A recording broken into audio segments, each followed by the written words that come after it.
او په 15 شعبان شپه کې کمې ته چې شب براءت ویل شي په دې کې نورم پوشیده رازونه پراته دي. یو راز پکې دا دی چې په شب براءت کې د تمام بنیادمو د تقدیر فیصلې کېږي.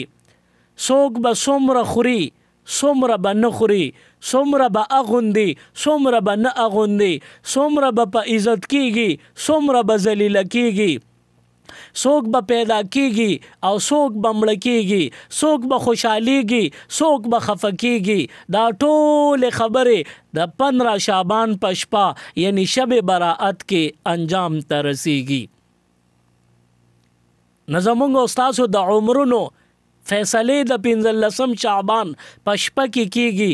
نو د 15 شعبان په شپه کې چې زمونږ فیصلې کېږي نو ښکلی پاک نبی کریم صلی الله علیه وسلم فرمایلی دی وی زما خواهش دا دی چې په کومه شپه زما فیصلې لیکل کېږي الله ته حواله کېږي نو په هغه شپه زما خواهش دی چې زه شب بیداری وکړم، زه الله ته متوجه یم. او بیا د دې شپې سبا شي نو په دغه ورځ زما خواهش دی چې زه روژه پخولی یم. نو معلومه شوه چې د 15 شعبان په شپه کې عبادت که لږ وي او که ډېر وي ټوله شپه یې که څه حصه د شپې وي څه ناڅه کوشش مونږ وکړو او څه ناڅه د خپل وسه پورې محدود مونږ عبادتونه وکړو. بیا څه عبادتونه وکړو نو عبادت پکې خاص نه دی چې دا به کې او دا به نه کې، بس د الله یادول دی، په شب براءت کې ذکر فکر او منځ کول دی، تلاوت کول دی، درود ویل دی، توبې ویستل دی، کلمه طیبه ډیر ډیر ویل دی. نور پکې داسې څه خاص عمل نشته چې دونه بدا وی دونه بدا کې دونه بدا کې، دا پکې نشته. څه د اسانه څه د تاسانه هغه وکړه، کم د تګرانې مکه خو صرف توبه او استغفار ډیر ډیر.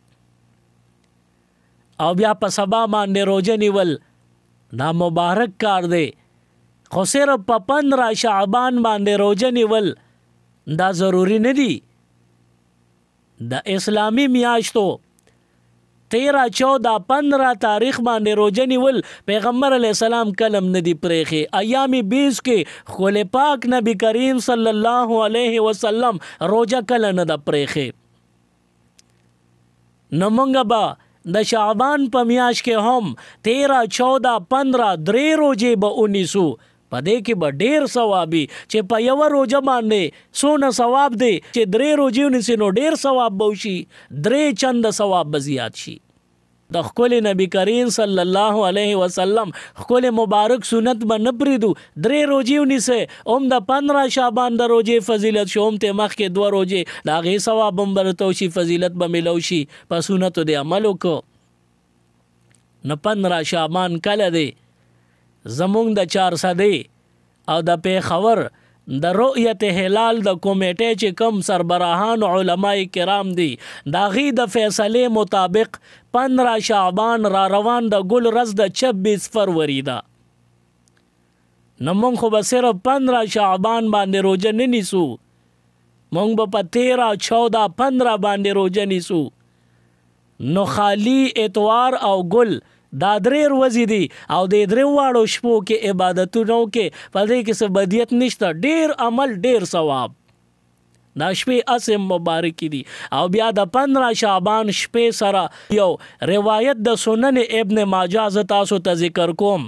د حضرت علی رضی الله تعالی عنہ نه روایت دی، وی حضور علیہ السلام فرمایلی دی اذا كانت ليله النصف من شعبان، کله چې د 15 شعبان شپه شوه شب براءت در باندې راغلله، فقوموا لیلها، نو په دې شپه کې ویښه تېره که، وصوموا نهارها، او د ورځې پکې روژه ونیسه په 15 شعبان، فإن الله ينزل فيها لغروب الشمس الى سماء الدنيا، ځکه چې الله تعالی نزول کوي د خپل شان لایقه سره د نور پرېوتو نه پس، یعنی د 14 شعبان ماښام نور پرېوتو نه پس الله تعالی د خپل شان لایقه سره دنیاوی اسمان طرف ته نزول فرمایی.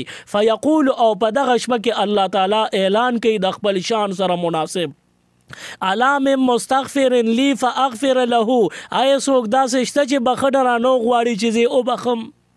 الا مسترزق فارزقه داسې څوک شته چې مانا رزق غواړي چې رزق ورکم؟ الا مبتلا فاعافيه داسې څوک مصیبت زده شته چې مصیبت ته نه لري کوم؟ الا قضا الا قضا سوکشته داسې حتی یطلع الفجر تر دې چې سبا شي. یعنی دې ټول شپه کې دغه شان الله تعالی اعلان کوي مونږ ته وایي داسې سوکشته چې ما نه بخښنه غواړي چې زه وبخم، داسې سوکشته چې رزق غواړي چې رزق ورکم، داسې سوکشته چې د مصیبت نه خلاصي غواړي چې مصیبت نه خلاص کم. ټول شپه داسې आवाज کې سوکشتا او بیا په دې کې سحر شي سبا اذانونه وشي. نو د 15 شعبان دا شپه دا مبارکه ده، په دې کې ډیر اهتمام سره د نیکو عملونو اهتمام وکړي.